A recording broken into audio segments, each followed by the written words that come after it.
हम नूरे हिकमत चैनल में आपका इस्तकबाल करते हैं। Stories that enlighten your soul. क्या होगा अगर एक पेड़ सोने का हो मगर उसमें जिंदगी का नामो निशान ना हो। परिजात ने जब पहली बार उस पेड़ को देखा तो उसे लगा जैसे उसने दुनिया का सबसे बड़ा खजाना पा लिया हो। लेकिन जैसे ही उसने उसे छुआ उसे एहसास हुआ ये चमक सिर्फ बाहर है, अंदर सब कुछ खाली है। और तब उसने देखा असली दौलत वो नहीं जो चमके, बल्कि वो है जो जीती जागती हो। दूर पहाड़ों के दामन में बसे एक छोटे से गांव में शाम का सूरज अपनी सुनहरी किरणें बिखेर रहा था। चारों तरफ हरियाली की चादर बिछी थी और ठंडी हवाएं दरख्तों के पत्तों से सरगोशियां कर रही थीं। इसी गांव के किनारे एक छोटी सी मिट्टी की झोंपड़ी थी जिसकी दीवारों पर बेल बूटे बने हुए थे। वहां परिजात अपनी दादी अम्मा के साथ रहती थी। परिजात के गहरे लहरियां बाल हवा में उड़ रहे थे और उसकी आंखों में मासूमियत की चमक थी। वह आंगन में बैठी एक नन्हे से पौधे को पानी दे रही थी। दादी अम्मा ने अपना पुराना सूती दुपट्टा सर पर ठीक किया और अपने झुर्रियों भरे चेहरे पर एक प्यारी सी मुस्कान सजाकर बोली, बेटा परिजात, याद रखना यह जो तुम देख रही हो, ये दरख्त, ये महकती मिट्टी और ये परिंदे, यही कायनात का असली खजाना है।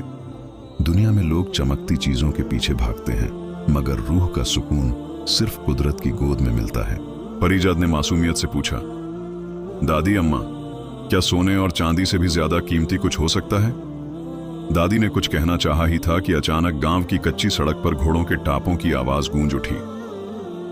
धूल का एक गौबार उठा और रेशमी लिबास में लिपटे सिपाहियों का एक बड़ा दस्ता वहां रुका। उनके बीच एक आलीशान घोड़े पर सुल्तान एजहर सवार था। उसका बैंगनी मखमल का लिबास और हीरे जड़ा मुकुट सूरज की रोशनी में अंधा कर देने वाली चमक पैदा कर रहा था। सुल्तान ने बड़ी हिकारत से परिजात की झोंपड़ी की तरफ देखा और जोर से हंसा। ओ लड़की, तुम इन मिट्टी के धंधों में क्या खोई हो? मैंने सुना है तुम परिंदों और पेड़ों से बातें करती हो। जरा मेरे महल में आकर देखो, मैंने वहां सोने का पेड़ लगवाया है। उसके पत्ते खालिस सोने के हैं, उसकी टहनियां चांदी की हैं और उसके फल बेशकीमती लाल के हैं। परिजात की आंखें फटी की फटी रह गईं। उसने कभी सोने का पेड़ नहीं देखा था। उसके जहन में एक तसव्वुर उभरा, एक ऐसा दरख्त जो रात के अंधेरे में भी सूरज की तरह चमकेगा। सुल्तान के बार बार उकसाने पर परिजात के दिल में एक अनजानी सी चाहत पैदा हुई और वह सुल्तान के काफिले के साथ शहर की तरफ रवाना हो गई। दादी अम्मा की आवाज पीछे कहीं दब गई, बेटा, चमकती हुई हर चीज सोना नहीं होती। सुल्तान का महल किसी अजूबे से कम न था। ऊंची दीवारें, संगमरमर के फर्श और हर तरफ तैनात दरबान। सुल्तान परिजात को अपने खास बाग में ले गया। जैसे ही भारी दरवाजे खुले, परिजात की आंखें चकाचौंध हो गईं। सामने एक विशाल पेड़ खड़ा था जो पूरी तरह सोने का बना था। सूरज की रोशनी जब उस पर पड़ती तो वह पूरे बाग को पीली रोशनी से भर देता। उसके पत्ते पतले सोने की चादरों से बने थे और फल लाल रंग के पत्थरों की तरह चमक रहे थे।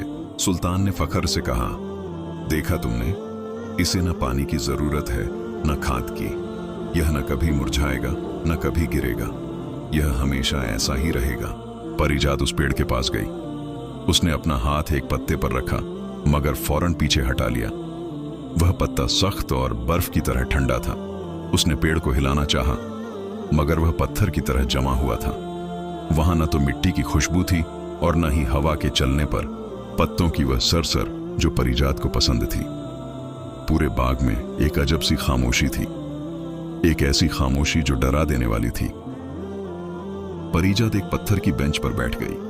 उसे अचानक बहुत अकेलापन महसूस होने लगा। तभी महल की ऊंची दीवार के ऊपर से एक नीली लकीर सी खींची और एक छोटी सी चिड़िया उड़ती हुई आई। उसके परों में नीलम और फिरोजे जैसी चमक थी और उसकी आंखें मोतियों की तरह साफ थीं। ये बोलती चिड़िया थी। वह सोने के पेड़ की एक ठंडी टहनी पर बैठी और उसने अपनी सुरीली आवाज में गाना शुरू किया। उसकी आवाज में ऐसा दर्द और ऐसी मिठास थी कि परिजात की आंखों में आंसू आ गए। चिड़िया बोली, ऐ परिजात, तुम इस मुर्दा बाग में क्या ढूंढ रही हो? क्या तुमने नहीं देखा कि यहाँ कोई भौंरा नहीं आता? क्या तुमने गौर किया कि यहाँ कोई तितली नहीं नाचती? क्योंकि खुशबू सिर्फ जिंदा फूलों में होती है, पत्थरों में नहीं। सुल्तान एजर गुस्से से आग बबूला हो गया।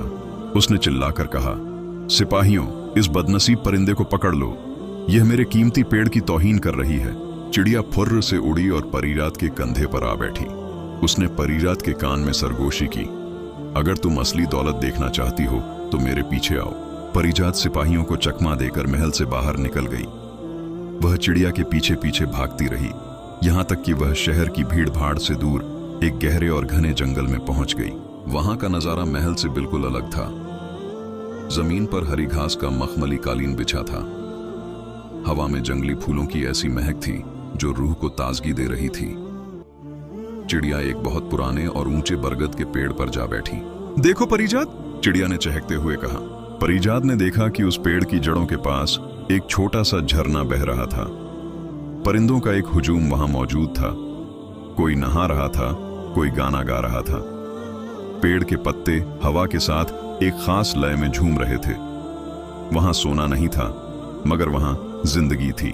चिड़िया ने समझाते हुए कहा, इंसान समझता है कि सोना उसे अमीर बनाता है, मगर हकीकत में वह अमीर वही है जो कुदरत के इन नजारों का लुत्फ उठा सके। सुल्तान का पेड़ चमकता तो है, मगर वह साया नहीं दे सकता। वह कीमती तो है, मगर वह किसी भूखे को फल नहीं दे सकता। परिजात को अपनी गलती का एहसास हो गया। उसने चिड़िया का शुक्रिया अदा किया और वापस अपने गांव की तरफ दौड़ पड़ी। जब वह झोंपड़ी पहुंची तो शाम हो रही थी। दादी अम्मा दरवाजे पर उसका इंतजार कर रही थी। परिजात दौड़कर दादी के गले लग गई और रोते हुए बोली, दादी अम्मा, आपने सच कहा था। मैंने सोने का पेड़ देखा, मगर वहां जरा भी सुकून नहीं था। असली खजाना तो हमारी इस छोटी सी बगिया में है। उस दिन के बाद परिजात ने कभी महलों का ख्वाब नहीं देखा। उसने गांव के बच्चों के साथ मिलकर हजारों नए पौधे लगाए। बोलती चिड़िया अक्सर उसके आंगन के नीम के पेड़ पर आकर बैठती और उसे दूर दराज के मुल्कों की कहानियां सुनाती।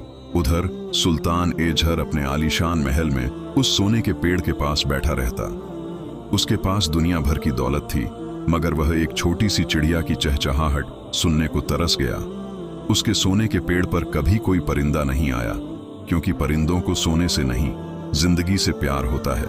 दौलत सिर्फ वह नहीं जो जेब में हो, बल्कि वह है जो दिल को सुकून दे। कुदरत अल्लाह का सबसे बड़ा तोहफा है। इसकी हिफाजत करना ही हमारी असली जीत है। अगर आप यहाँ तक पहुँच गए हैं तो फिर वीडियो को लाइक करें, चैनल को सब्सक्राइब करें और एक प्यारा सा कमेंट जरूर करें। शुक्रिया।